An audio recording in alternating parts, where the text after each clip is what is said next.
Memperkenalkan diri, nama saya Syamsiatul Roma, NPM 1911-0702, kelas C, jurusan Piaud, Fakultas Tarbiyah dan Keguruan UIN Intan Lampung. Di sini saya akan menjelaskan tentang biografi Ibnu Rushd untuk tugas UTS Filsafat Islam. Biografi Ibnu Rushd.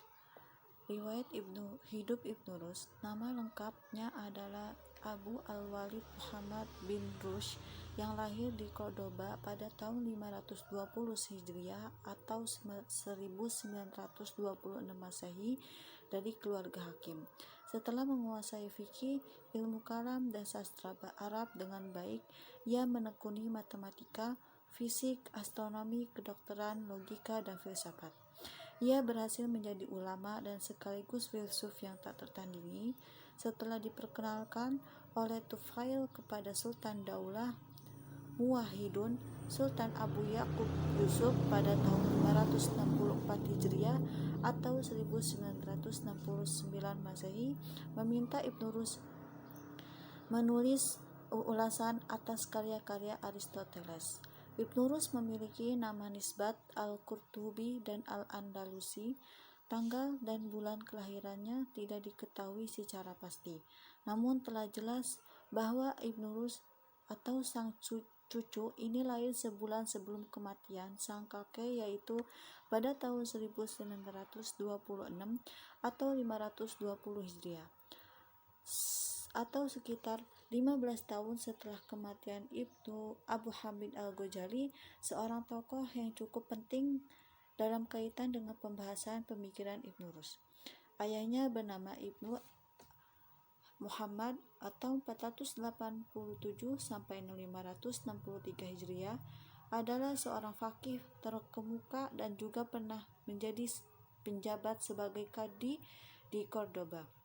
Demikian juga kakeknya yang bernama Ibnu Muhammad bin Ahmad bin Rushd al-Maliki adalah seorang faqih bermadzhab Maliki dan hafiz terkemuka pada zamannya, di samping pernah menduduk jabatan sebagai Qadhi Al-Qudhah, semakin hakim agung di kota yang sama untuk seluruh Andalusia.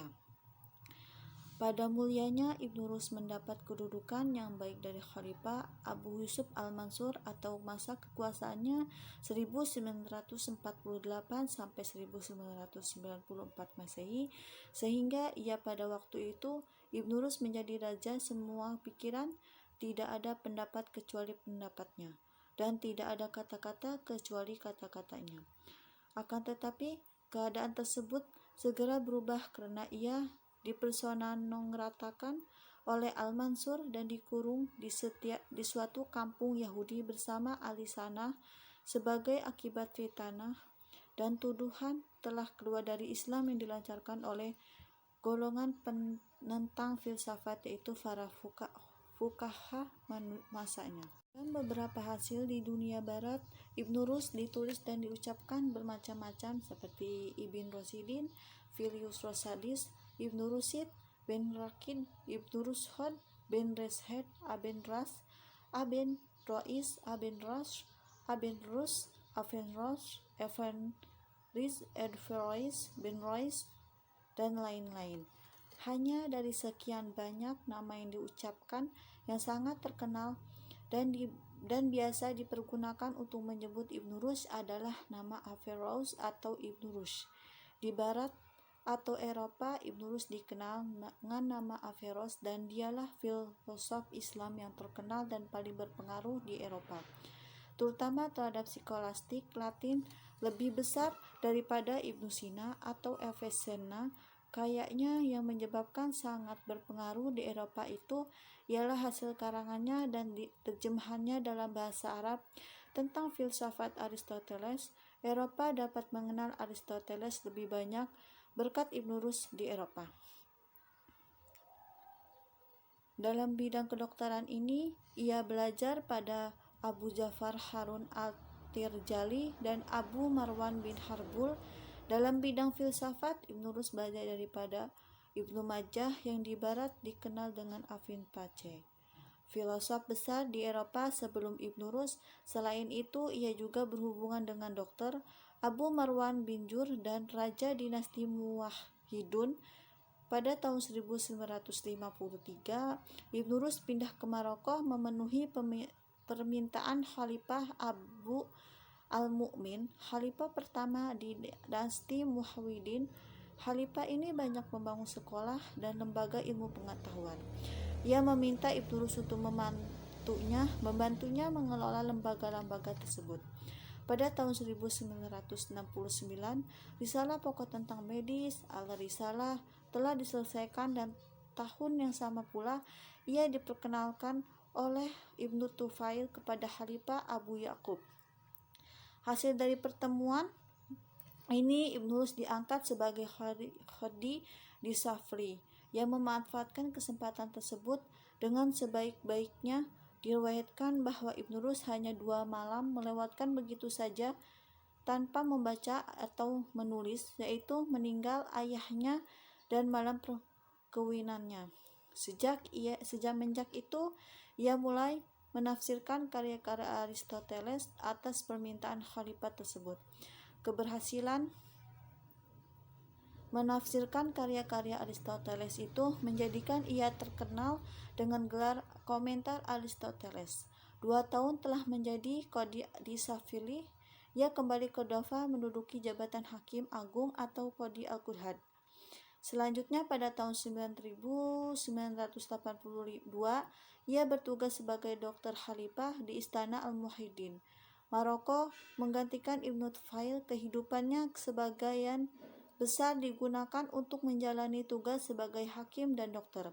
Tapi di barat ia dikenal sebagai filsufat yang banyak mengkaji dan mengomentari pemikiran Aristoteles. Ibnu Rus termasuk seorang jenius yang pengetahuannya ensiklopedis. Ia banyak menghasilkan karya tulis dalam bidang. Ia ahli hukum, Islam, filsafat, cakap dan kedokteran, kalam, bahasa, fisika, dan astronomi. Ia wafat pada sekitar tahun 595 Masehi dengan meninggalkannya banyak warisan keilmuan yang dikenal Barat dan Timur. Yang kedua yaitu masa karir intelektual politik Ibnu Rus. Ibnu Rus bahkan bukanlah filosof muslim pertama di Andalusia, karena sebelumnya telah muncul beberapa filosof dalam ilmuwan penting di kawasan barat di dunia Islam itu, seperti Ibnu Masarah Al-Qurtubi, Ibnu Hajjam Al-Qurtubi, Ibnu Hajjah, dan Ibnu Tufail. Akan tetapi Ibnu Rus dianggap oleh para ahli sebagai filosof muslim terbesar dari Andalusia. Dan sebagaimana dinyatakan oleh Corbin Mazhab, Ibnu Rus merupakan puncak kebesaran filsafat Islam yang telah kematiannya tidak tampak kemunculan filosof besar dari wilayah negeri tersebut. Dan Nurkhalis Madejid mencatat bahwa yang lebih menarik dari figur Ibnu Rus dalam peta dunia pemikiran Islam adalah kesungguhan dan ketulusannya melakukan upaya harmonisasi antar agama dan filsafat, yang kesungguhannya melebihi Al-Kindi, Al-Farabi, Ibnu Sina, dan lainnya. Sebagaimana disebut di atas bahwa Ibnu Rus berasal dari keluarga yang mempunyai otoritas dalam hukum dan politik. Ayah dan kakeknya di samping sebagai faqih dalam mazhab Maliki juga pernah menduduki jabatan penting sebagai qadi, maka demikian juga Ibnu Rus. Sebagaimana kiranya komitmen keilmuan dan kapasitas intelektual Ibnu Rus tidak diragukan. Dengan jelas sejarah menuturkan betapa Ibnu Rus bersungguh-sungguh dalam menggeluti berbagai bidang ilmu, khususnya filsafat Aristoteles, sehingga kelihatannya sulit dicairkan bandingan dengan tokoh siapapun. Kecintaannya kepada ilmu telah tertanam sejak masa mudanya. Pada tahun 1953 atau 548 Hijriah, Ibnu Rus datang memenuhi undangan Khalifah Abdul Al-Mu'min di Istana Marakisi atau Maroko, Maghrib. Pada saat Khalifah itu tengah mendirikan lembaga-lembaga pendidikan atau madrasah-madrasah. Akan tetapi tidak diketahui secara pasti pada tugas dan kedudukan Ibnu Rus sejak kedatangannya pertama kali ke istana. Pada tahun 1969 atau 565 Hijriah, Ibnu Rus diangkat menjadi qadhi di kota Sheffield. Setelah 2 tahun menduduki jabatan tersebut, Ibnu Rus kemudian diangkat menjadi pejabat qadhi di Cordoba pada tahun 1971 atau 567 Hijriah. Dengan jabatannya yang terakhir ini, Ibnu Rus sering melakukan perjalanan atau dinas dari dan ketiga kota besar di kerajaan Muwahhidin itu. Oleh karenanya kadang-kadang Ibnu Rus dapat dijumpai di Marrakech, kadang-kadang di Sheffield, dan kadang-kadang juga di Cordova.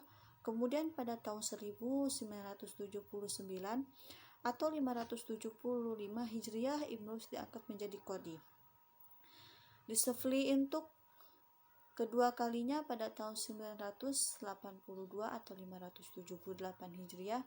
Ibnu Rus diundang ke Marrakech untuk diangkat menjadi kedokteran istana bagi Khalifah Ibnu Yaqub Yusuf menggantikan Ibnu Tufail. Meskipun telah meletakkan jabatannya sebagai dokter istana, namun Ibnu Rus masih menjabat dengan wazir.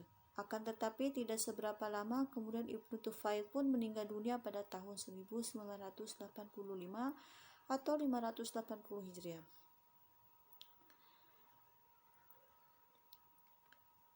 Akan tetapi keadaan tersebut menjadi berubah sejak Khalifah Abu Yusuf tidak mendapatkan dukungan daripada fuqaha Andalusia untuk melakukan serangan terhadap kaum Kristen Andalusia. Pada akhirnya Ibnu Rus menjadi korban fitnah sehingga Ibnu Rus diberhentikan dari segala tugas dan kedudukan. Lalu diusir dari Marrakech dan diasingkan ke Lucena atau Lausanne. Pada tahun 1995, sebuah kota kecil di sebelah tenggara Cordoba yang merupakan daerah pembuangan dan dulu merupakan pemukiman orang-orang Yahudi. Khalifah menjatuhkan putusannya itu semata-mata didasarkan atas laporan orang-orang yang mengadukan sikap, perilaku, dan pandangan teologis Ibnu Rus. Jadi Khalifah tidak menjatuhkan hukuman kecuali berdasarkan informasi-informasi yang diterima. Tetapi di lapangan politik tidak pernah disinggung kebesaran Ibnu Rus.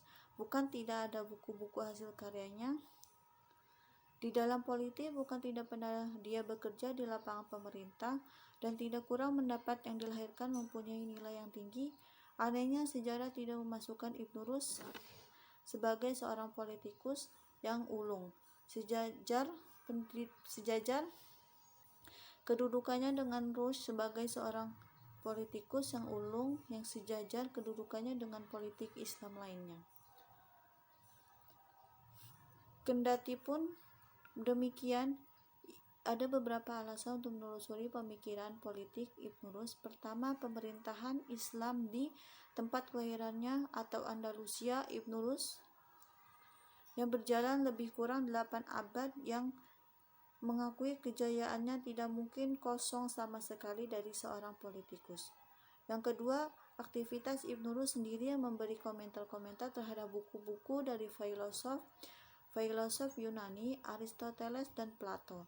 Tidak masuk akal sarjana seperti Ibnu Rus tidak mempunyai apa-apa dalam ilmu politik. Ketiga, Ibnu Rus termasuk salah seorang filosof Muslim tidak mungkin meninggalkan satu bagian dari filsafat, yaitu ilmu politik. Bukti beliau pernah berpolitik. Ibnu Rus penjabat pekerjaan, hakim dan pemerintahan sampai tingkat yang tinggi, yaitu sebagai ketua Mahkamah Agung atau Qadhi al-Jamaah. Jabatan hakim dipangku selama 16 tahun atau 565 sampai 521 Hijriah. Ibnu Rus juga dikenal sebagai bapak sekuler di daratan barat ini, membantah terhadap pemerintahan yang diktator pada masanya.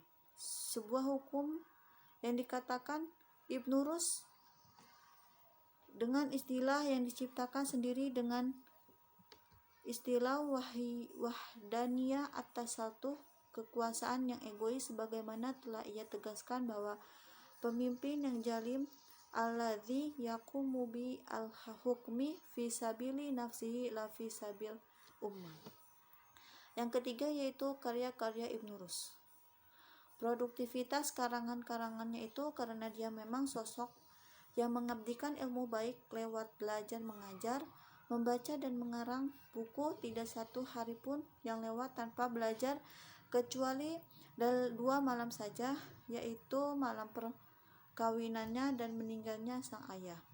Ibnu Rus memang banyak mengarang buku, tetapi yang asli berbahasa Arab sampai ke tangan kita sekarang hanya sedikit. Sebagian darinya adalah buku-buku yang terjemahkan ke dalam Latin dan Yahudi. Sebagian besar karya Ibnu Rus musnah bertahun-tahun terakhir hidupnya, yaitu ketika dirinya diterpa fitnah di masa penguasa yang dikarenakan dorongan dan dukungan para ulama atau mereka yang tersebut sebagai agamawan memusuhinya karena pergumulannya dengan filsafat. Menganggap Ibnu Rus telah menyeleweng dari akidah yang benar, maka beberapa tokoh yang dituduh telah mempelajari filsafat dari ilmu-ilmu kuno atau ulum al-wa'il diasingkan dan buku-bukunya pun dibakar atas perintah khalifah, kecuali buku-buku tentang kedokteran, hitung matematika dan astronomi. Karangannya meliputi berbagai ilmu seperti fikih, usul, bahasa, kedokteran, astronomi, politik, akhlak, dan filsafat. Tidak kurang dari 10.000 lembar yang telah ditulisnya. Buku-bukunya adakala merupakan karangan sendiri atau ulasan dan atau ringkasan. Karena sangat tinggi penghargaannya terhadap Aristoteles, maka tidak mengherankan kalau ia memberikan perhatiannya yang besar untuk mengulaskan dan meringkaskan filsafat Aristoteles. Buku-buku lain yang telah diulasnya ialah buku-buku karangan Platon, Iskandar, Aphrodisias, Plotinus, dan lain sebagainya. Ibnu Rus adalah seorang filosof muslim terbesar di barat pada abad pertengahan. Demikian juga pengakuan Henry Corbin, dan pada masa Ibnu Rus itu filsafat Islam mencapai puncaknya. Ia termasuk salah satu tokoh pemikiran yang sangat produktif. Karya-karyanya meliputi berbagai bidang seperti filsafat, kalam, fikih, falak, ilmu, dan nahwu. Di sini juga ada karangan-karangan dalam soal filsafat. Yang pertama yaitu Tahafutul Tahafut. Kitab ini berupaya menjabarkan dengan menyanggang butir demi butir keberatan terhadap Al-Ghazali. Al-Tahafut lebih luwes daripada Fasal dalam menegaskan keunggulan agama yang didasarkan dalam wahyu atas akal yang dikaitkan dengan agama yang murni nasional. Akan tetapi Tahafut juga setia kepada Fasal, memiliki pandangan terhadap diri Nabi yang mempunyai akal aktif untuk melihat gambaran-gambar secara rasional. Dengan demikian, rasionalisme religius Ibnu Rus sekedar reduksionisme seperti halnya paham al-muwahhidun. Ini merupakan keyakinan pada kemungkinan untuk membangun kembali rantai penalaran secara posteriori. Yang kedua yaitu Risalah fi ta'alluqi ilmillah da'an adami ta'alluqi bi juziyat. Yang ketiga tafsir Mabada at-tabi'at. Yang keempat Fashul Maqal fima bainal himah wasyihira minal itsal. Itu ilmu kalam berisi keterangan yang menunjukkan adanya persesuaian antara filsafat dan syariah. Yang kelima Al-Kashfu an Manahil Adilak fi Aqaidi Ahli Millah. Yang keenam Naqdun Dariyat Ibnu Sina anil mukmin li jatihi wa mu'min li ghairihi. Yang ketujuh Risalah fi wujudil ajali wa wujudil mu'aqqad. Yang kedelapan Risalah fil akli wal ma'kuli bidayatul mujtahid. Ilmu fikih yang berisi pertandingan mazhab dalam fikih dan menyebutkan alasan masing-masing. Berikut ini adalah karya-karya Ibnu Rus yang berhasil dihimpun dari berbagai sumber, terutama dari Mausu'ab al-Falsafah Ibnu Rus wa al-Rushdiyah, atau kecuali juga disebut sumber lain. Yang pertama, kitab Al-Kulliyat fi At-Tib. Buku dalam bidang kedokteran ini ditulis sebagai tahun 1962 sampai 558 Hijriah. Yang kedua, kitab Al-Yawan diselesaikan di Sefri pada tahun 1969 atau 565 Hijriah. Yang ketiga, syarh kitab Al-Burhan, ulasan buku Demonstratione di kota Sefri pada tahun 1970 sampai 566 Hijriah. Yang keempat, syarh Al-Samwa Al-Alam, ulasan buku De Cioli et Mundo di Seville pada tahun 1971 sampai 570 Hijriah. Yang kelima, talbis kitab Al-Hatabah, ringkasan buku retorika di Cordova pada tahun 1974 sampai 570 Hijriah. Yang keenam, talhis kitab Al-Shir, ringkasan buku Peotika di Cordova pada tahun 1974 atau 570 Hijriah. 7. Talqis Ma'bad Al-Tabi'ah, ringkasan buku Metafisika di Cordova pada tahun 1974 sampai 570 Hijriah. Kedelapan, Tarkis kitab Al-Akhlaq Al-Arstulais, ringkasan buku etika Nikomekha pada tahun 1976 atau 572 Hijriah.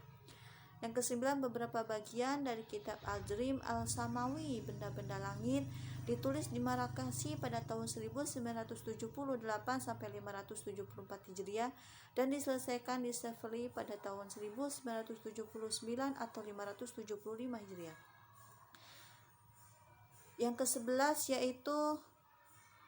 ke-10 yaitu Talqis kitab Al-Himayat karya Galen pada tahun 1993 atau 580 Hijriah. Yang ke-11, persoalan-persoalan logika atau Al-Mantek ditulis pada saat menjalani pembuangan di Lucena tahun 1995 atau 592 Hijriah. Yang ke-12, Syarkitan Al-Nafs, teks berbahasa Arab separuhnya telah hilang dan yang ada dalam terjemahan bahasa Latin sebanyak 6 juz. Yang ke-13, Syarh Al-Sama At-Tabi'i, ulasan atas buku fisika, ditulis pada tahun 1916 Hijriah 5 atau 582 Hijriah. Yang ke-14, Talhis Madhal Furius atau ringkasan buku pengantar logika karya Porphyry, manuskrip terdapat di Leiden dan Florence. Yang ke-15, Talqis kitab Al-Makulat, ringkasan buku kategorie manuskrip terdapat di Leiden dan Florence. Teks berbahasa Arab diterbitkan oleh Maurice Boigus di Beirut tahun 1983. Yang ke-16 yaitu Talqis kitab Al-Ibarah, manuskrip terhadap di Leiden dan Florence. Nah, buku-buku yang dikarangan oleh Ibnu Rus banyak sekali dari berbagai disiplin ilmu, filsafat, kedokteran, politik, fikih, dan masalah-masalah agama. Sebagian karya-karyanya banyak yang hilang dan ada juga dibakar dikarenakan beberapa sebab.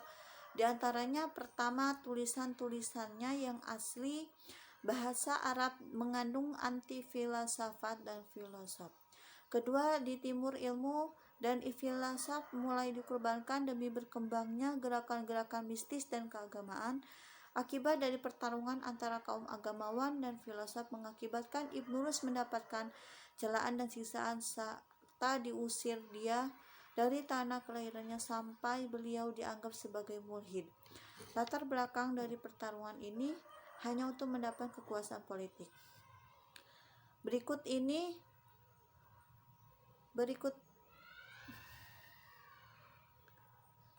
ini memuat pandangan kontroversial Ibnu Rus yang pernah menggemparkan dunia Eropa. Pengabdian pertengahan abad ke-13. Yang pertama, buku lainnya juga penting dalam bidang hukum Islam atau fikih adalah Bidayah al-Mujtahid, Permulaan bagi Mujtahid.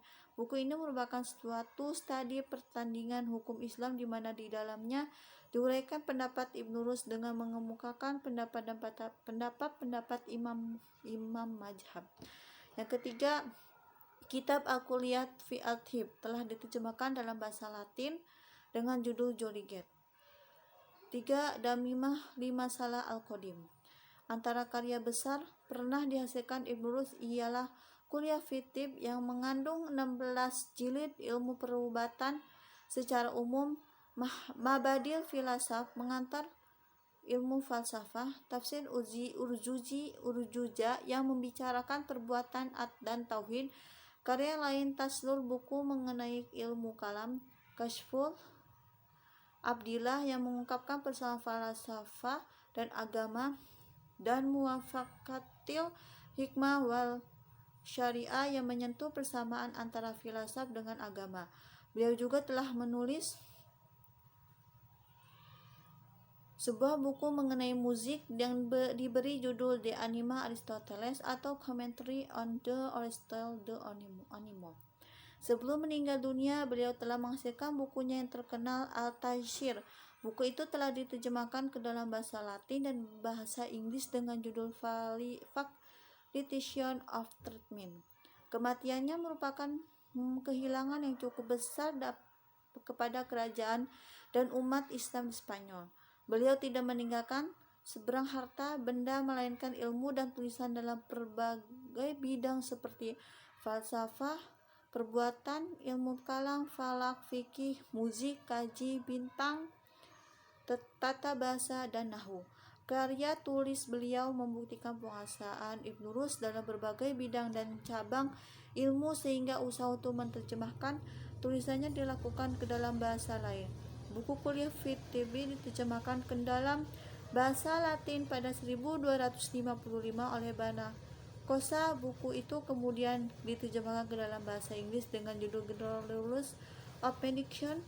Hasil pemikiran yang dimuatkan dalam tulisannya, terutama dalam bidang falsafah, mempengaruhi ahli filsafat barat. Sekian dari penjelasan saya ini, semoga bermanfaat bagi kita semua. Sekian dari saya. Wassalamualaikum warahmatullahi wabarakatuh.